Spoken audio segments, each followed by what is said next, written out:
এবারে বাজেটেও ঋণ নির্ভরতা, এডিপিতে 1 লাখ কোটি টাকা বৈদেশিক সহায়তার আশা, অর্থ ব্যয় বাড়তি সতর্কতার পরামর্শ বিশ্লেষকদের। মালয়েশিয়ায় যেতে ব্যর্থ কর্মীরা পাওনা ফেরত পাবে জানালো বাইরা, সিন্ডিকেটের সাথে জড়িত নন দাবি রিক্রুটিং এজেন্সির মালিকদের। বিশেষ অর্থনৈতিক অঞ্চলে লগ্নি করেছে 8 বিদেশি প্রতিষ্ঠান, শিগগিরই $1 বিলিয়ন বিনিয়োগের প্রত্যাশা বেজার। এবার বিস্তারিত। শুরুতেই বাজেট 2024-25 প্রসঙ্গ।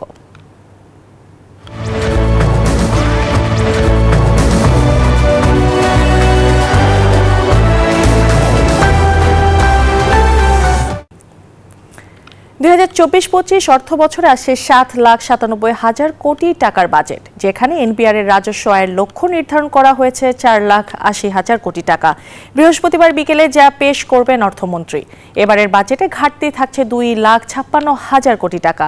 আসছে বাজেটে ব্যক্তির করমুক্ত আয়ের সীমা 3.5 লাখ টাকা অপরিবর্তিতই থাকছে। পাশাপাশি বিত্তশালী ব্যক্তি করদাতাদের সারচার্জও একই রাখা হচ্ছে, তবে 2% থেকে 1% কমিয়ে আনা হচ্ছে চাল, পেঁয়াজ, রসুন সহ নিত্য প্রয়োজনীয় পণ্যের উৎস কর। যদিও ফুল ও ফলের আমদানি পর্যায়ে উৎসে কর 5% বাড়িয়ে 10% নির্ধারণ করা হচ্ছে, ফলে বাড়তে পারে এসব পণ্যের দাম।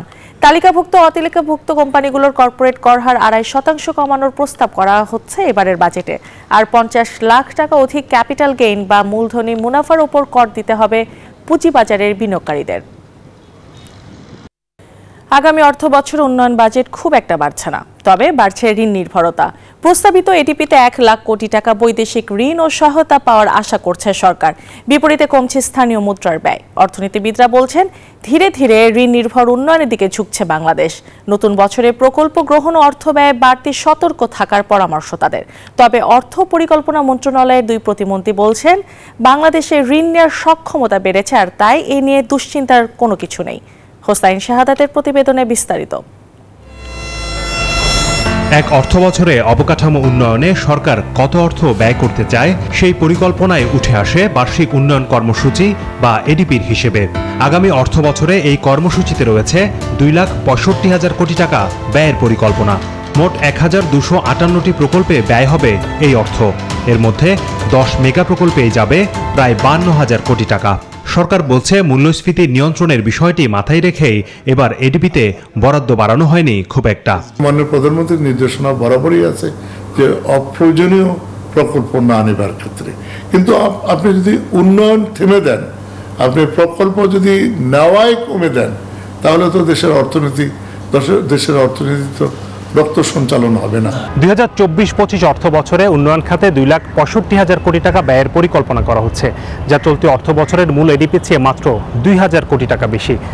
মোট অর্থের 1,65,000 কোটি টাকা আসবে স্থানীয় উৎস থেকে, যদিও চলতি অর্থ বছরে এই অঙ্ক 1,69,000 কোটি টাকা। সেই হিসাবে স্থানীয় মুদ্রায় বরাদ্দ কমছে 4,000 কোটি টাকা। স্থানীয় মুদ্রায় বরাদ্দ কমার এই ঘটনা এবারই প্রথম ঘটতে যাচ্ছে। স্থানীয় মুদ্রায় ব্যয় কমলেও এডিপি বাস্তবায়নে বাড়ছে বৈদেশিক ঋণ নির্ভরতা। নতুন বছরে 1 লাখ কোটি টাকা আশা করা হচ্ছে বিদেশি উৎস থেকে। চলতি অর্থ বছরের চেয়ে যা 7,000 কোটি টাকা বেশি। উন্নয়ন খানিকটা ঋণ নির্ভর হচ্ছে, আগের চেয়ে ঋণ বেড়েছে। মানে আমাদের দেশীয় ঋণ এবং বিদেশি ঋণ দুটোই বেড়েছে। প্রধান ফোকাস হওয়া উচিত এনবিআরকে আরও স্মার্ট করা, আরও ক্যাপাবল করা এবং বেশি করে রেভিনিউ নিয়ে আসা। আমাদের অর্থনীতি সামর্থ্য আছে আরও ঋণ নেওয়া, কিন্তু আমরা নিচ্ছি না। যেহেতু জলবায়ু অভিঘাত মোকাবেলায় বাংলাদেশ একটি দৃষ্টান্তমূলক জায়গায় আছে, আমাদেরকে সেগুলো ছাড়াও বিভিন্ন খাতেই আমাদেরকে ঋণ দিতে সবাই চায়। বর্তমান বাস্তবতায় 24-25 অর্থ বছরে এডিপিতে বরাদ্দ বাড়ছে না খুব একটা। তবে বিশ্লেষকরা বলছেন, নতুন বছরে অপ্রয়োজনীয় কোনো প্রকল্প নেওয়া যাবে না, করা যাবে না অর্থের অপচয়। সেই সাথে দুর্নীতি রোধে থাকতে হবে কঠোর ব্যবস্থা। তাহলেই সঠিক সময়ে যৌক্তিক ব্যয়ে শেষ হবে প্রকল্প, আর বছর শেষে মিলে যাবে বার্ষিক উন্নয়ন কর্মসূচির হিসেবটাও। হোসাইন শাহাদাত, নিউজ 24, ঢাকা। মালয়েশিয়ায় যেতে না পারা 17,000 শ্রমিকের ন্যায্য পাওনা ফেরত দেওয়া হবে বলে জানিয়েছেন এই শ্রমবাজার নিয়ন্ত্রণকারী ব্যবসায়ীরা। সংবাদ সম্মেলন করে বাইরা জানায় শ্রমিকদের টাকা ফেরত দিতে রিক্রুটিং এজেন্সিগুলোতে বাধ্য করা হবে। এই সময় রিক্রুটিং এজেন্সির মালিক সংসদ সদস্যরা দাবি করেন কোনো সিন্ডিকেটের সাথে জড়িত নন তারা। নির্ধারিত সময়ে কেন মালয়েশিয়া যেতে পারেননি 17,000 শ্রমিক? দুর্ভোগের জন্য রিক্রুটিং এজেন্সিগুলোকে দোষারোপ করেছে সরকার। প্রভাব খাটানোর অভিযোগ ওঠে 4 এমপির বিরুদ্ধে। এমন পরিস্থিতিতে মঙ্গলবার সংবাদ সম্মেলন করে মালয়েশিয়ায় শ্রমবাজার নিয়ন্ত্রণকারী বাইরা সদস্যরা। সিন্ডিকেটের সাথে জড়িত নন বলে দাবি করেন সংসদ সদস্যরা। আমাদের ট্রান্সপারেন্সি আছে, আপনি তো জিজ্ঞেস করলেই যে আমরা উত্তর দিতে বাধ্য। আমাদেরকে উদ্দেশ্য প্রণোদিতভাবে হেয় প্রতিপন্ন করার লক্ষ্যে আমার মনে হয় যে এই জিনিসটা। সংবাদ সম্মেলনে 2200 জনশক্তি রপ্তানিকারকদের সংগঠন বাইরার সভাপতি জানান, মালয়েশিয়ায় কর্মী পাঠাতে কোনো অনিয়ম হয়ে থাকলে তা খতিয়ে দেখা হবে। তদন্ত কমিটিতে ওরা যেন এসে যেন তাদের নামগুলি রেজিস্ট্রেশন করে, কার মাধ্যমে টাকা দিয়েছে বলে। মন্ত্রণালয় যেভাবে নির্ধারণ করে দেয় আমরা সেভাবে আমাদের এই কর্মীদের যে তাদের ন্যায্য পাওনাটা তাদেরকে আমরা ফেরত দেওয়ার চেষ্টা করব। চুক্তি করছে কে? আমাদের প্রবাসী কল্যাণ মন্ত্রণালয়, এটা বাইরে কিন্তু করে নাই। ক্ষতিগ্রস্ত কর্মীদের তালিকা তৈরিতে প্রবাসী কল্যাণ মন্ত্রণালয়ের সাথে কাজ করা হচ্ছে বলেও জানায় বাইরা। নাইম আলচিকো, নিউজ 24, ঢাকা। বিজনেস এক্সপ্রেসের সময় হলো একটি বিরতির, ফিরছি আরো খবর নিয়ে, সাথেই থাকুন। আবারও স্বাগত জানাচ্ছি পূবালী ব্যাংক পিএলসি বিজনেস এক্সপ্রেসে। এবারে বিকাশের সৌজন্যে ঈদ কেনাকাটার খবর।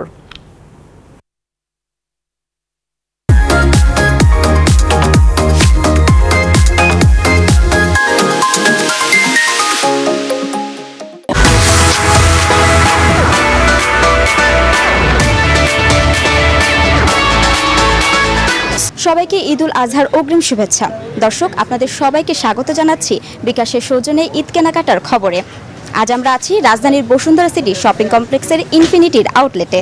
দর্শক, ঈদকে ঘিরে কিন্তু ইনফিনিটির আউটলেটে জমজমাট আয়োজন। এখানে আমরা দেখতে পাচ্ছি, যেহেতু এবার ঈদ একটু গরমের মধ্যে পড়বে, তো আমরা দেখতে পাচ্ছি এখানে বেশ কিছু কমফোর্টেবল টপস আছে মেয়েদের জন্য, বেশ কিছু কমফোর্টেবল কামিজ আছে মেয়েদের জন্য। এবং আমরা যদি একটু এদিকে আসি তাহলে কিন্তু দেখা যাবে যে ছেলেদের বিভিন্ন ধরনের জিন্সের প্যান্টও রয়েছে। এখানে কিন্তু রয়েছে একটি চমক, আপনারা পেয়ে যাবেন বিকাশে যদি পেমেন্ট করেন তাহলে পেয়ে যাবেন 10% ক্যাশব্যাক। করে অনেক কিছুই কিনেছি, বিকাশে 10% ডিসকাউন্ট পেয়েছি। ইনফিনিটিতে বিকাশ অফারটা পেয়ে অনেক খুশি। ইনফিনিটি থেকে ঈদে কেনাকাটা করলে বিকাশ আর কি কি অফার দিচ্ছে তার বিস্তারিত জানবো এখানকার ম্যানেজার হুমায়ুন কবিরের কাছ থেকে। ঈদের কালেকশন প্রতিনিয়ত ঢুকতেছে এখন, আর ঈদ উপলক্ষে বিকাশ ভালো একটা অফার দিয়েছে। 200 টাকা ক্যাশব্যাক পাচ্ছে কাস্টমার প্রত্যেকটা বিল পের মাধ্যমে। আর বিকাশে পেমেন্টে 10% ক্যাশব্যাক পাচ্ছে কাস্টমার প্রত্যেকটা ইনভয়েসের সাথে, প্রত্যেকটা প্রোডাক্ট পারচেসের সাথে সাথে। এই শোরুম থেকে কেনাকাটা করে বিকাশের মাধ্যমে পেমেন্ট করলেই পেয়ে যাবেন 10% ক্যাশব্যাক। এই অফার চলবে চাঁদ রাত পর্যন্ত। বিকাশের মাধ্যমে ঈদের কেনাকাটা করুন, আপনাদের সবার ঈদ হোক আনন্দের।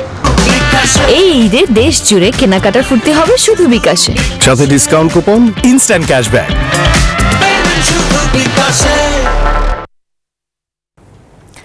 বাংলাদেশ বিশেষ অর্থনৈতিক অঞ্চলে 4 জাপানি প্রতিষ্ঠান সহ এখন পর্যন্ত মোট 8টি প্রতিষ্ঠান বিনিয়োগ করেছে। ভবিষ্যতে দেশি বিদেশি এমন অনেক প্রতিষ্ঠান বিনিয়োগে আগ্রহী হয়ে উঠবে বলে জানান বিএসইজির ব্যবস্থাপনা পরিচালক তারো কাওয়াসি। বাংলাদেশ অর্থনৈতিক অঞ্চল কর্তৃপক্ষ সুমিতোমো কর্পোরেশন ব্র্যাকের মাঝে কৌশলগত সামাজিক সহযোগিতা নিয়ে এক এমইও চুক্তি স্বাক্ষর অনুষ্ঠানে এসব কথা জানান তিনি আরও বলেন, ঢাকা থেকে যোগাযোগ ব্যবস্থা সহজ হওয়ায় খুব সহজে এটি বিনিয়োগকারীদের আকৃষ্ট করবে। এ সময় বেজা চেয়ারম্যান শেখ ইউসুফ হারুন বলেন, এই বিশেষ অর্থনৈতিক অঞ্চলে অচিরেই $1 বিলিয়ন বিনিয়োগের প্রত্যাশা করছে বেজা।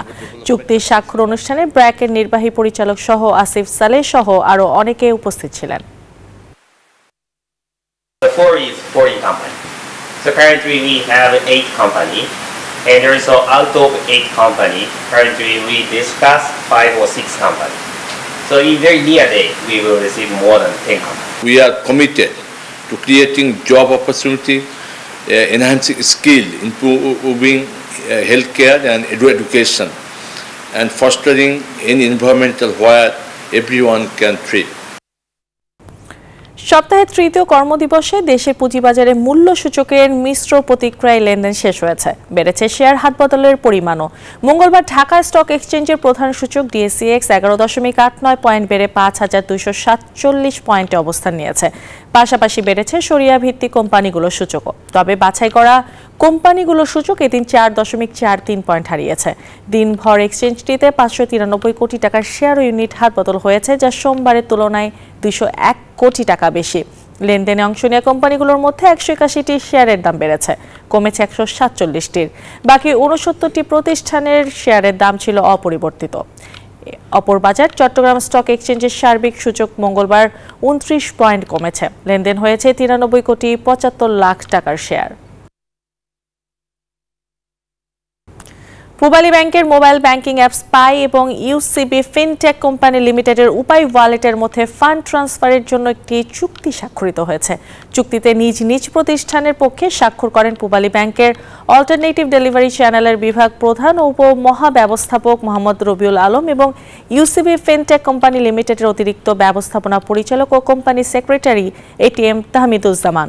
এ সময় উপস্থিত ছিলেন পূবালী ব্যাংকের ব্যবস্থাপনা পরিচালক ও সিইও মোহাম্মদ আলী এবং ইউসিবি ফিনটেক কোম্পানি লিমিটেডের ডেপুটি সিইও সৈয়দ মোহাম্মদ এনামুল কবির সহ দুই প্রতিষ্ঠানের ঊর্ধ্বতন নির্বাহীবৃন্দ।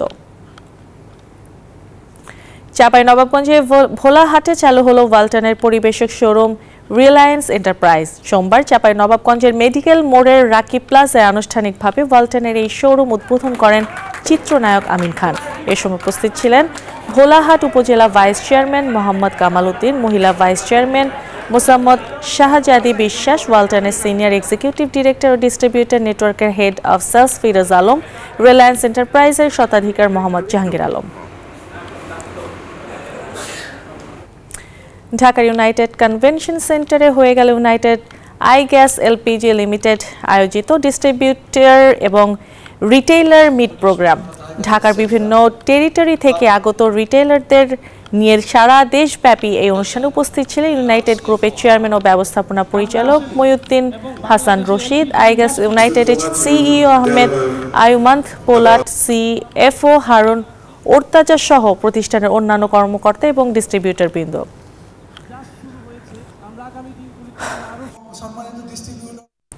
খুব সহজেই নরেন্দ্র মোদী জোটের জয় হচ্ছে না এমন খবরে ভারতের শেয়ার বাজারে ব্যাপক দরপতন শুরু হয়েছে। ন্যাশনাল স্টক এক্সচেঞ্জ NSE 50 ও বোম্বে স্টক এক্সচেঞ্জ BSE উভয় ক্ষেত্রেই বাজার খোলার ঘণ্টা দেড়েকের মধ্যে সূচক 3%-এরও বেশি পড়ে যায়। এর আগে এক্সিট পোলে এনডিএ জোটের বিপুল জয়ের পূর্বাভাস আসার পর শেয়ার বাজারে এক লাফে 3%-এরও বেশি সূচক বৃদ্ধি হয়েছিল। গত প্রায় 3.5 বছরের মধ্যে সেটাই ছিল একটা সেশনে ভারতের শেয়ার বাজারের সর্বোচ্চ বৃদ্ধি। এই ছিল বিজনেস এক্সপ্রেস এখনকার মতো আয়োজন। এখন সাথে থাকার জন্য ধন্যবাদ সবাইকে।